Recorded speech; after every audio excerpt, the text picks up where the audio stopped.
عليكم ورحمة الله السلام عليكم ورحمة الله وبركاته የታድ ሰይድ ወይንም ደግሞ የመንፈስ ተከታታይ ውድ ቤተሰቦች እነሆ የአላህ ስም የተጠራበት ነገር ሁሉ በረካ አለውና የተዘጋው በርም ይከፈታል፣ የዛለውን መንፈስ ያድሳል። በተለይ በስደት ላይ ሆነሽ በተለያዩ ሁኔታዎች አጣብቂ ላይ ሆነሽ የአላህን ስም ማውሳትና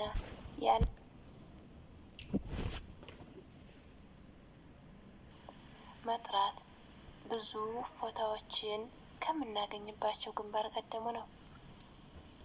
የአላህ ስም መጥራትና ዚክር ማድረግ ብቸኛው መጠጊያሽ ነው፣ ብቸኛው መጠጊያችንም ነው።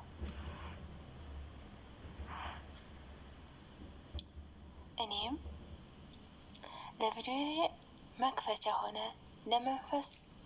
ለመንፈሴ እፎይታ የሚሆን የአላህን ስም የያዘና በዚክር የታጀበ ግጥም እነሆ እላችኋለሁ።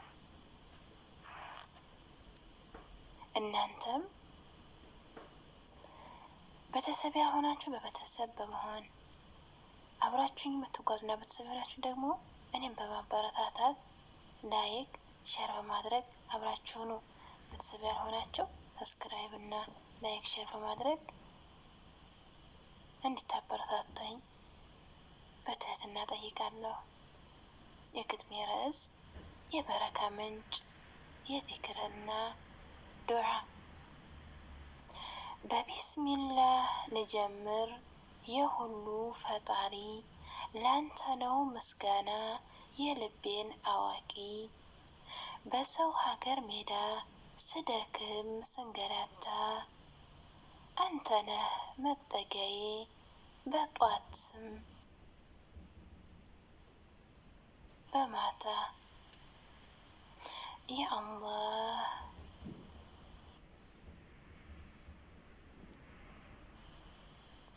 ሱብሓነላህ ብዬ ትልቅነትህን ላውሳ፣ አልሐምዱሊላህ ልበል የሰጠኸኝን ሳረሳ። ድካሜን አይተሃል ናፍቆቴን ታውቃለህ፣ ላንተ የከበደ የለም ሁሉንም ትችላለህ። ላኢላህ ኢለላህ። ሰማይና ምድር በሷ የቆሙት በዚች ቃል ነው። ላኢላህ ኢለላህ የነፍሴ መረጋጋት የቤተሰቦቼ ጠበቃ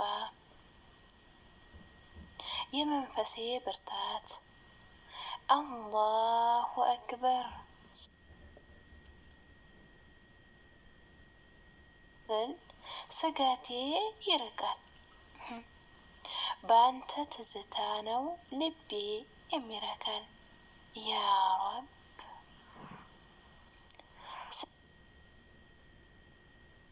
ስደቴን በረካ ልፋቴን አጅር አድርገው፣ የመጨረሻዬን መንገድ አንተ አቅርበው።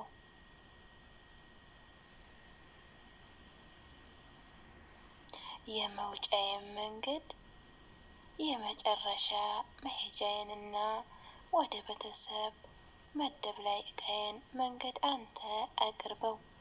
በዚክርህ አርጥበው የደረቀውን አንጀቴን፣ በአንተ ተስፋ ሞላሁት ነገዬንና ቤቴን።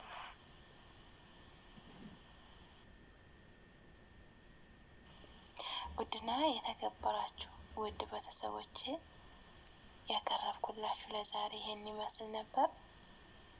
ያላችሁን አስተያየት በኮሜንት አስቀምጡልኝ። ቤተሰብ ያልሆናችሁ ቤተሰብ በመሆንና ቤተሰብ የሆናችሁ ደግሞ ላይክ ሼር እያደረጋችሁ ከጎን እንደምትሆኑ ተስፋ አለኝ። ወሰላሙ አለይኩም ወረህመቱላሂ ወበረካቱሁ።